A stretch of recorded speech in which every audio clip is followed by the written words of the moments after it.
Welcome to episode 2 of the Soulful Menopause podcast. Today we're taking a look at a normal monthly cycle and how this affects us physically, emotionally, mentally, and spiritually. This will help you understand just how powerful it is to move from peri-menopause to menopause and how it affects your life in every single way. Welcome to the Soulful Menopause podcast. Discover how to transform the chaos of menopause into vibrant health and a soulful life you'll love. I'm Sally Love, natural nutritionist and soul wisdom coach. I want you to experience a soulful menopause that'll guide you into the best years of your life.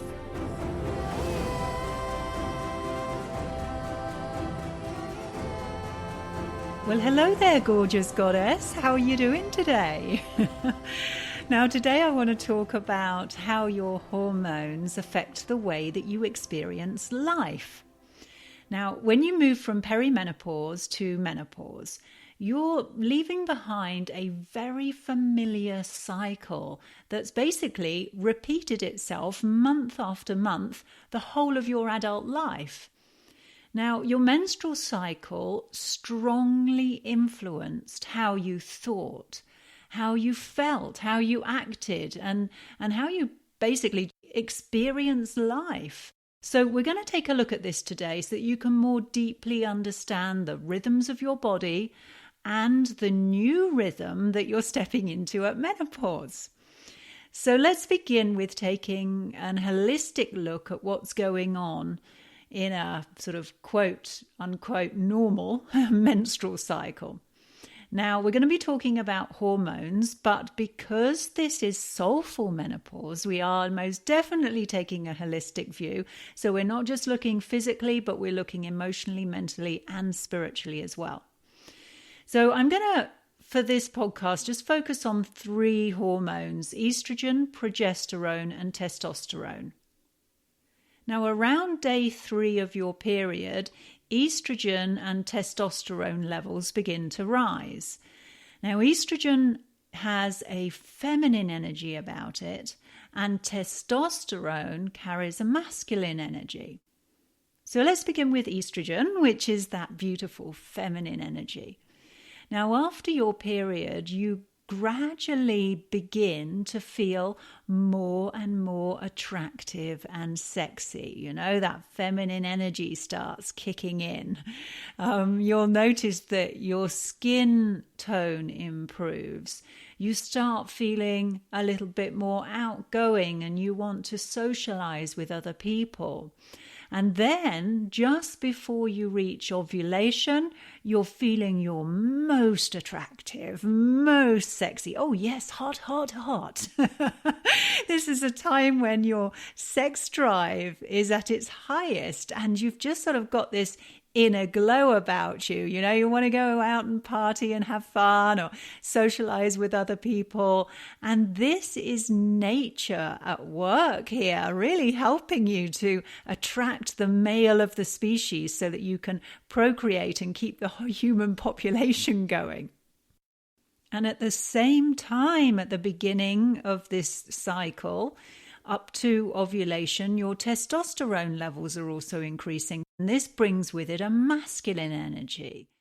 So you'll gradually begin to feel more and more energized, more confident. Your libido will increase.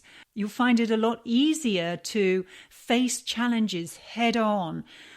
You're more likely to begin something new at this time. You're more and more focused, which is great for work, for getting out there to achieve things, real sort of masculine power of moving things forward, making things happen. It's a time when you're more likely to take risks.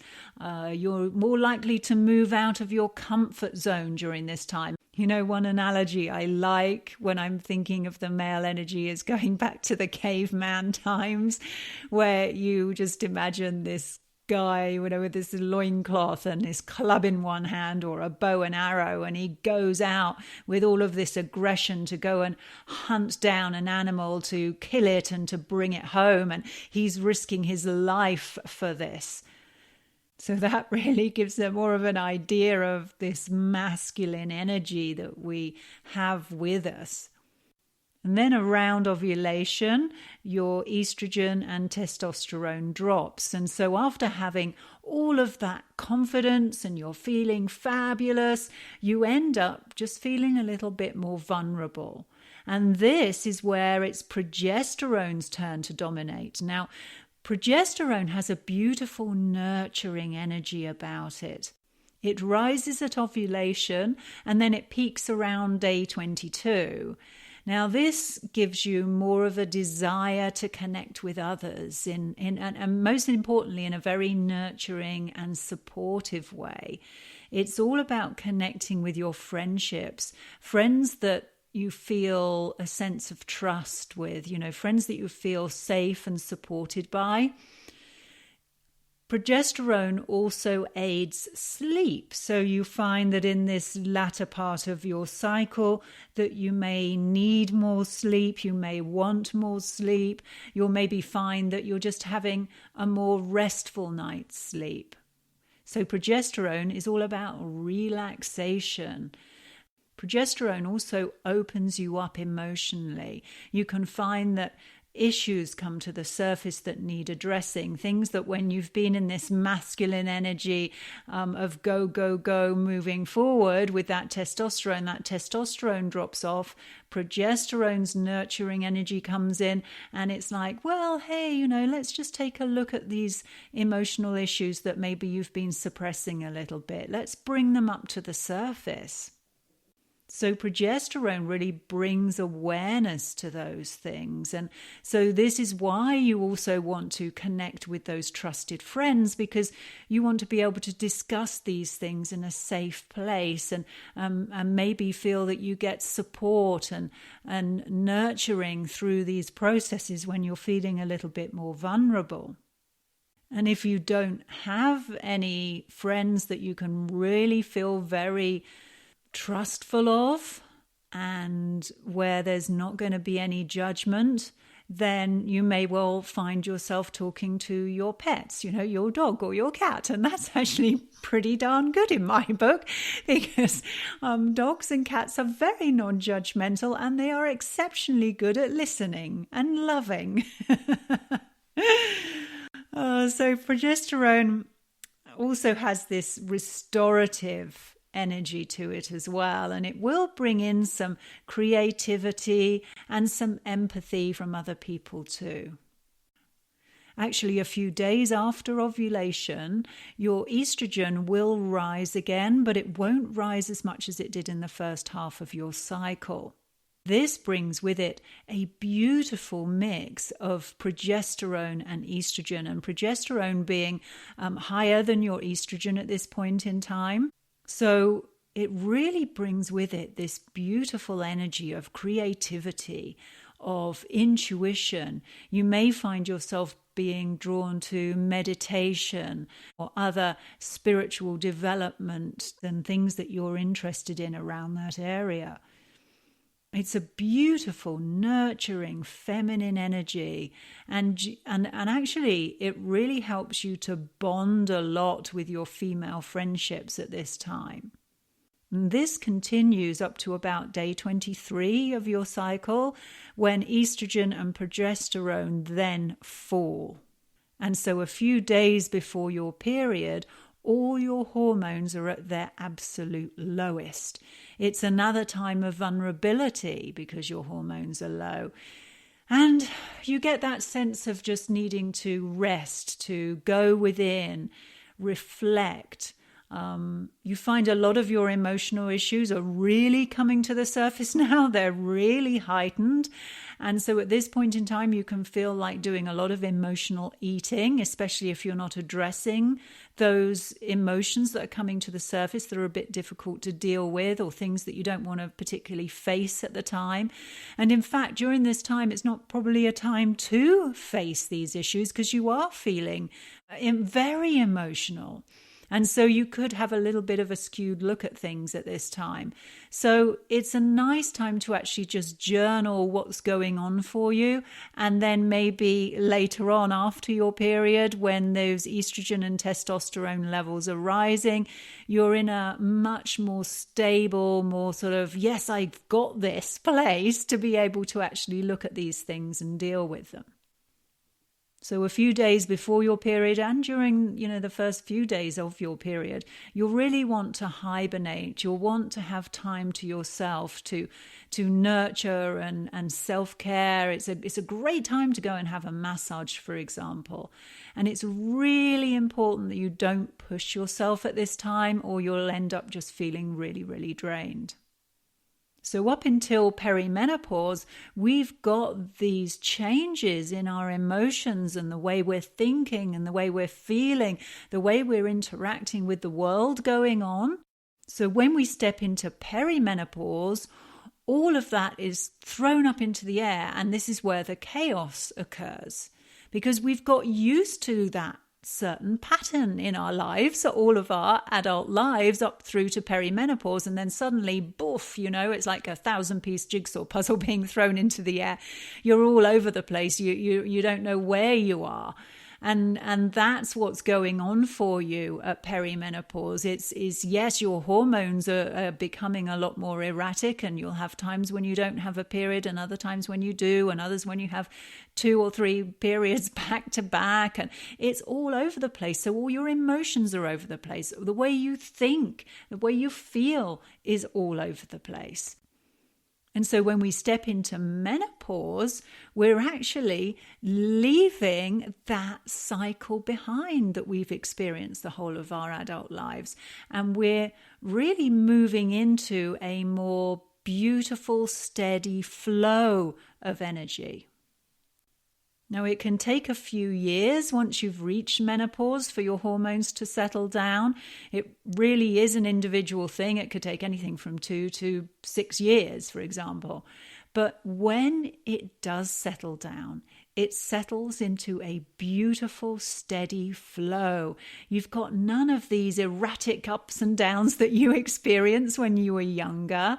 And this results, therefore, in you feeling more balanced, feeling a more beautiful, steady flow with your life. And you're also likely to feel a lot more confident, a lot more in control of your life, to have a sense of more stability. And because your body isn't using up all of that energy on those crazy monthly hormonal changes that you are going through, you actually feel more energized. And that energy is more of a beautiful, steady energy, something that you can depend on.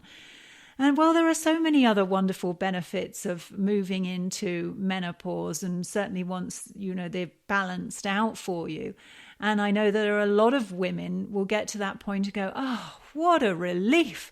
Now I can finally get on with my life. And I'm really looking forward to that time. I'm nearly there. I'm so nearly there. I'm still having the hot flushes, but I absolutely love my hot flushes. And I'm going to share that in a forthcoming episode as well, because we can really use our hot flushes for our benefit. Now, if you are still having your periods, if you are in peri-menopause, you may find it helpful to start a journal, and you can just start writing down what you're noticing. And you may well find, therefore, a pattern in the chaos. It is possible to find that pattern in the chaos. So even if it's just like every morning and every evening, you could just write down a couple of words, for example, like, were you focused? That's the mental. How were you feeling emotionally? How were you feeling physically? Any aches and pains? Are you feeling tired? And then spiritually is that more sense of connection to others, connection to the universe, and it brings in your whole desire for more spiritual connection to the world and to the universe. You may find yourself, as I said earlier, being drawn to want to practice meditation or other spiritual practices more at this point in time. So do try journaling. It can be really enlightening.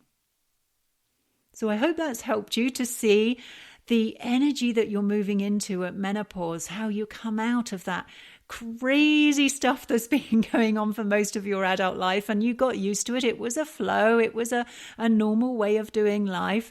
Then you hit perimenopause, and then everything comes up in the air, and you get all of that chaos coming up. And that, as I said, that can be a good thing. You just need to look at it in a certain way and work with it in a certain way. That's what soulful menopause is all about.